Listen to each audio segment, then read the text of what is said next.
Okay, as promised, now full tilt towards the rail budget and getting two guests who will give their comments on what to expect. First, Jaijit Bhattacharya, Partner Infrastructure and Government Services as KPMG, joins us, as does Sandeep Fuller, MD of Kalindi and ED of Texmaco Rail, who also joins us from Delhi. Good having both of you. Thanks so much for joining in.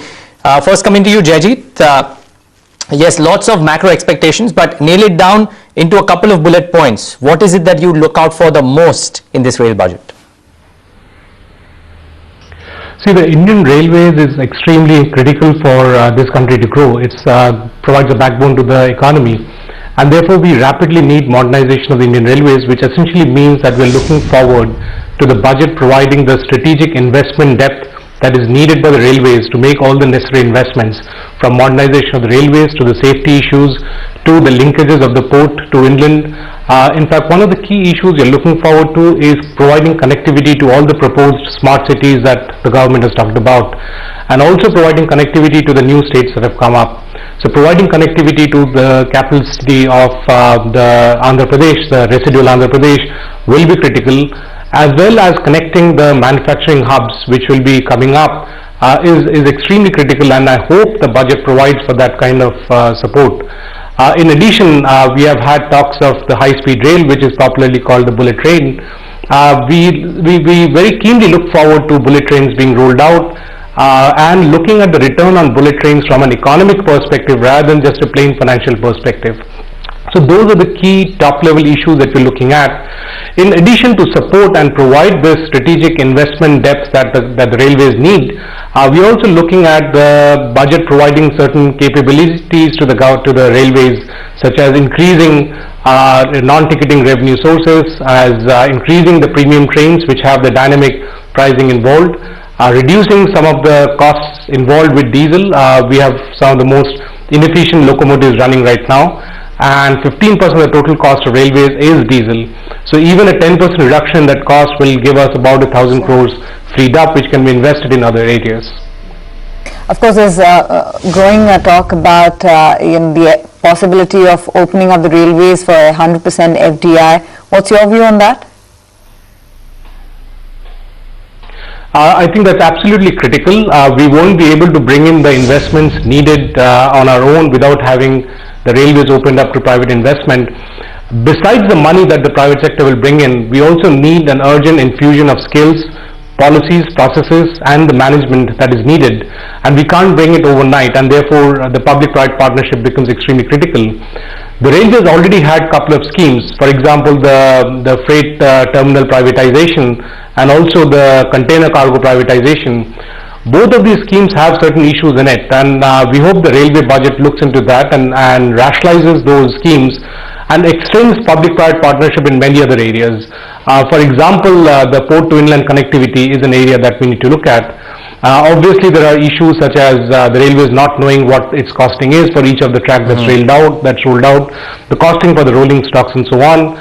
We hope the budget looks at a significant portion of the investments coming from PPP, which would then free up and streamline some of the regulatory constraints that we're looking at. It could well become a bit of an infra budget as well this time around, the rail budget. But what to expect and what will work for companies in particular? Sandeep Fuller, MD of Kalindi Rail and ED of Texmaco Rail, joins us from Delhi as well.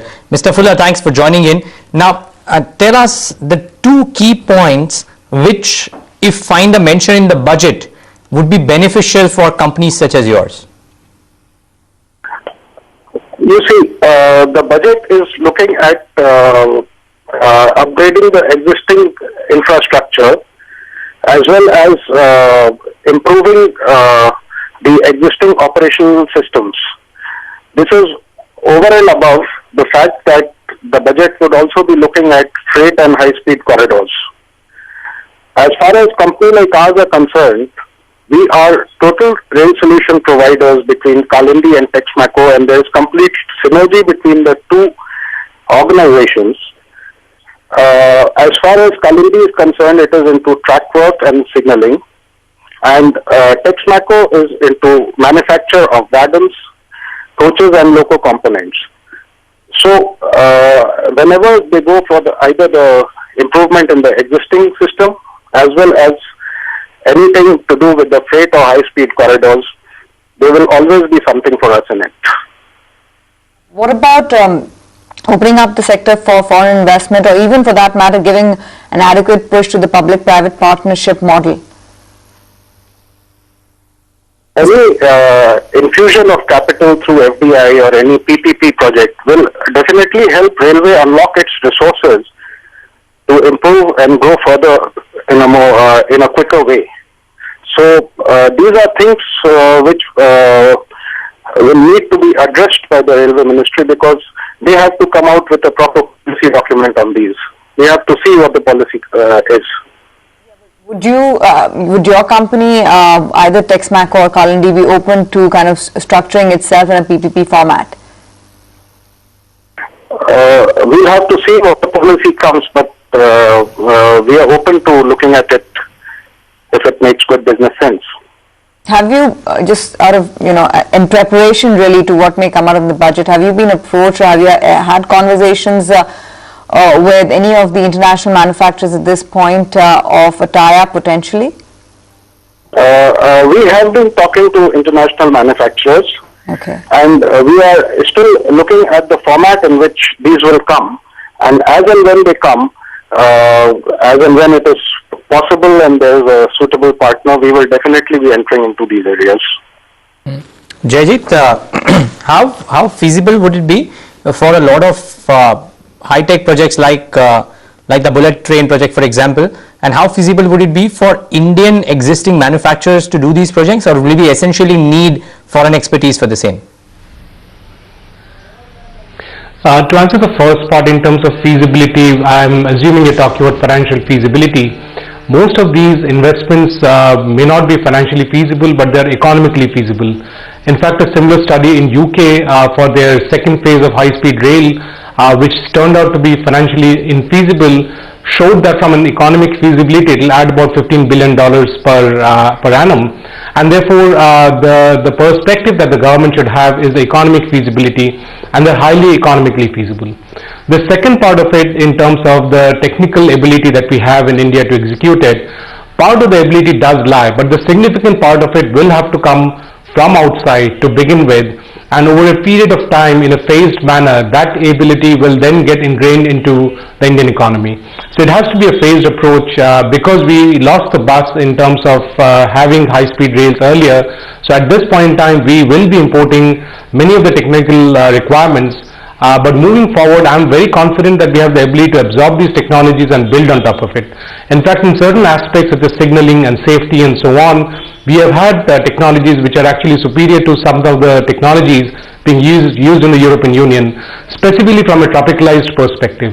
Many of the systems that we need have to be tropicalized, and that's where we do extremely well, and that's where we in fact stand to gain in terms of being able to export such technologies subsequently to other tropical markets. Mr. Fuller, just before we wrap up this discussion, could that happen as well? Would companies such as yours, which are into signaling, safety devices, so on and so forth, look to even export such products? Of course, first of all, we have to get these technologies, and as was rightly said, they have to be tropicalized, because that's the way they will be working in our environment. And subsequently, definitely it opens up an export market for everybody. Great. Okay, gentlemen, really good having you. Out of time completely on this discussion, but thanks so much for taking the time out, both of you, and joining us in this discussion and giving us your views. Lots to watch out for from the rail budget. Let's